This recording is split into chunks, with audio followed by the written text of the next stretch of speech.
ortasında kayıp birisi ben olabilirim, şaşırma. Bu durum olabilir yanılgı ve birçok defa yanıldım. Şehrimin ortasında kayıp birisi ben olabilirim, şaşırma. Bu durum olabilir yanılgı ve birçok defa yanıldım. Şehrimin ortasında kayıp birisi ben olabilirim, şaşırma.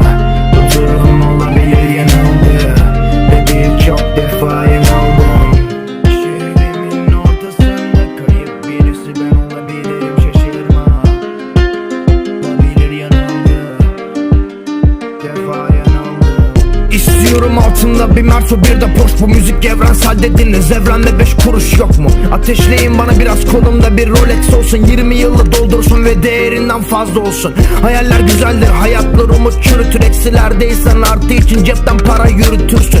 Birden fazla var lan, hangi yüzlere tükürürsün? Gereksiz şeyler çok fazla, sen hangisine üzülürsün? Şimdi saatlerce neler olup neler bitti düşünürsün. Dizlerini dövdün çünkü bak Tunga'ya düşürüldün. Kemik kadronu sikeyim, hepsi menfaate düştü. Seni sonları kıramayıp sadece kötü sözlerine küstün. Ah be çocuk, hala büyüyemedin, olsun doğru insanla yanlışında pek bir farkı yoktu. Çok da yordu 1-2-1-2 diye de kayıt şekli yoktu ama olsundu. Zaten benden sonra böyle oldu. Şehrimin ortasında kayıp birisi ben olabilirim, şaşırma. Bu durum olabilir yanılgı ve birçok defa yanıldım. Şehrimin ortasında kayıp birisi ben olabilirim, şaşırma.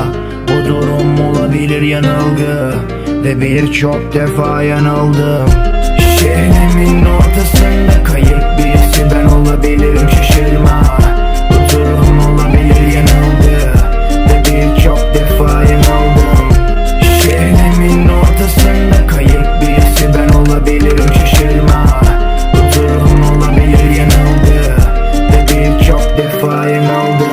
Aslı astarına denk bir fikir nasıl olur lan? Ehemmiyetimi düşünmesen keyfiyette çok şımarma. Cebinde kredi kartı satın alırsın insanı, bir de sorgulamadığı kalır. KDV'sine kadar bunların al. Allah'ın hepsi senin olsun. İzlerim bu basamaktan, insanlara yazık oldu. Bir de bir kahvenin lan 40 yıl hatırları da oldu. İmalattan artan para kimlerin ceplerine doldu. Bakınız efendiler, ihanetle çok sınavda kalk diyorsunuz efendiler. Efendilik nerede kaldı? Bir çocuk düştü, kimse kaldırmadı, yerde kaldı. Annem düşenin dostu olmazlardı, bu konuda çok haklıydı. Bense artık bu dünyada güven kaybettim. Bulabilene teşekkür ettim, şimdi onu yok eder misin? Bu silah o kadar kötü, o kadar acımasız bir şey ki bu dünyada bir ton birey bir ton yürek kaybetti.